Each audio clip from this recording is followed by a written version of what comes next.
What's up, guys? Welcome back to the weekly review for Kabaneri of the Iron Fortress. So last week I made the prediction that things would take a turn for the worse, because typically in series where there's large amounts of death, destruction, chaos, creatures that drive humanity to the brink of extinction, or it's set in a post-apocalyptic world, a breather episode or breather moments act as the calm before the storm, the precursor to plot twists, mind fucks, clashes between ideals, clashes between opposing sides, or large amounts of death. This episode sort of continues the breather, while also setting up for an eventual clash between the Hunters and the Kotetsujo. Biba versus Ikoma, or just Biba and his whole group versus Ikoma's whole group. With Mume kind of in the middle, where she'll probably end up taking Biba's side because she has complete and blind faith in him. She thinks he can do no wrong, while this episode shows that he is good and bad. The first half shows off his good side, the second half shows off his bad side. It's very, very obvious that Biba has ulterior motives, and he views, well, Mume and the other Kabaneri as only tools. He views the Hunters as tools. He is a leader. He can fight them. He's not afraid of the Kabane and everything. He himself went out on an offensive attack with the Hunters when a Kabane horde appeared outside of the Araganan station or whatever, or Yatsuhiro, whatever the station's name is and everything. A horde appeared and he led his hunter and their train and everything, the Hijiro or whatever, outside on an offensive attack. Humanity has mostly been on a defensive attack where if they appear, they kill them. They don't go out of their way to fight them. They try to avoid them and only fight them when it's extremely necessary. While the Hunters go out and actively exterminate them. Give back land to humanity and everything. So once he takes his train outside, we find out, this is the badass part, the Hunters ride motorcycles. Holy shit. They go and exterminate the Kabane horde that appeared right outside of the city and everything. And it kind of shows that he is a good leader, and he's willing to protect people. He even talks with Ikoma, because Ikoma straight up says, "You're the one who taught Mume that the weak are expected to die. The strong survive, the weak are expected to die." That's what he kind of instilled in Mume. Live on your own, don't rely on others. He taught all of that to Mume. And Ikoma confronts him about that, and he says, well, tries to justify it, saying, we should save the weak.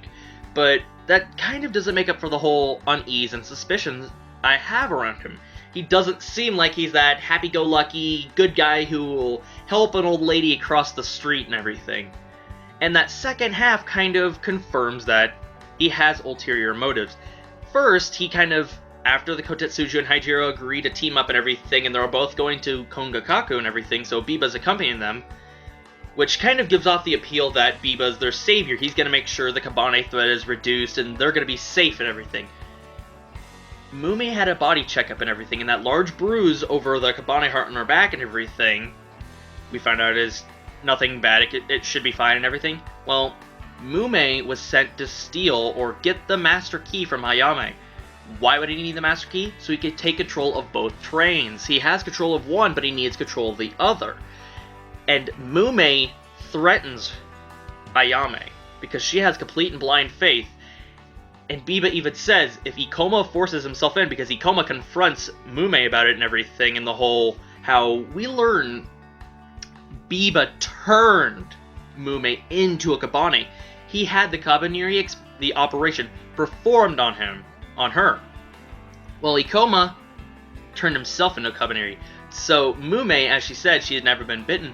She was injected with, I'm assuming, maybe just cells or blood from a Kabane, and forcibly turned into one.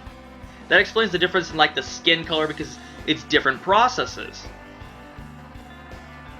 And Biba, when Ikoma was going to confront and talk to him about it, because he could start sensing Kabane, on the Hijiro, he's hauling Kabane. And they're heading to the Shogun's place. And we know Biba's called the Liberator. He was disowned by the Shogun, but he's the Shogun's son. And we know the Shogun are gathering weapons for killing people. So we'll have a clash against the Shogun with Biba and Hunter versus the Shogun. And he's hauling Kabane, so once they get inside, they're going to unleash him. They're trying to have that station overrun. And Mume knows about the Kabane in that train. but she still believes that he's doing the right thing. So Mumi's going to be caught in the crossfire between the Hunters and Ikoma's group, because Ikoma's probably going to try and end up fighting Biba. And Biba, he is still a pretty strong fighter. He killed up Inoku, and we also find out one other thing that kind of confirms that he's not the best of guys is he was smiling when he killed Inoku. Arguably, Inoku did betray him, and he was planning on betraying him again, even if, like Biba said, alright, you can come with me and all that. He betrayed him. He tried to kill him, and Biba killed him in self-defense, but he was smiling as he killed him. Biba even gave Mume permission to kill Ikoma if he tries to force himself inside the Haijiro. He's not the nicest of guys. No, he's not. I'm not looking forward to when they eventually clash. He might be like the final battle or final boss in the end.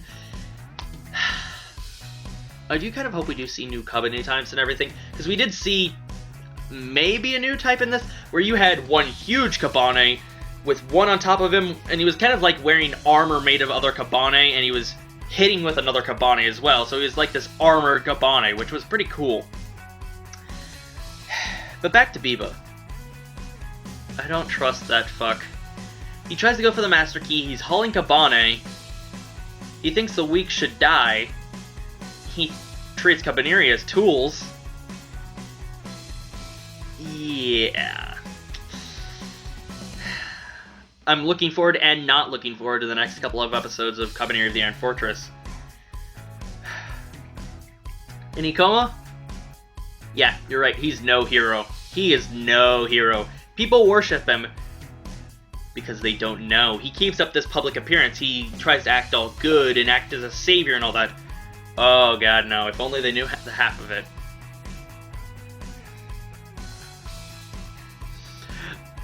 I'm excited. I want to see the clash between them, or if we see any new Kabaneri, or we get more into the whole what the Kabaneri experiment is, how they get turned into it, who authorized it. Was it him? Did Biba use his power as a shogun's son before he was disowned to have it researched and experimented on humans? This was human fucking experimentation.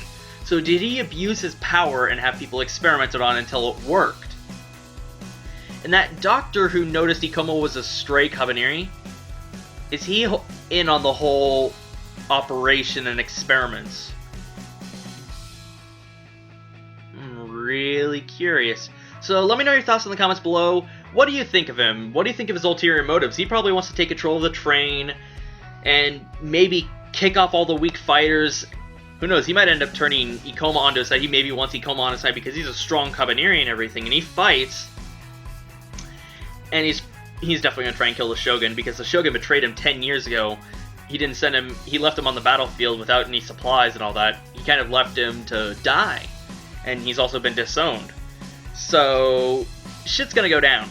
Shit is going to go down. It might not be next episode, but with this setup, hopefully it's next episode or even just the one after that. So yeah, what do you think of him? Let me know your thoughts. Be sure to leave a like, comment, or subscribe if you're new. This is Alex Asher signing off. Thank you all so much for watching. It's very much appreciated. Watch lots of anime, read lots of manga. Have a good one. Bye-bye, guys.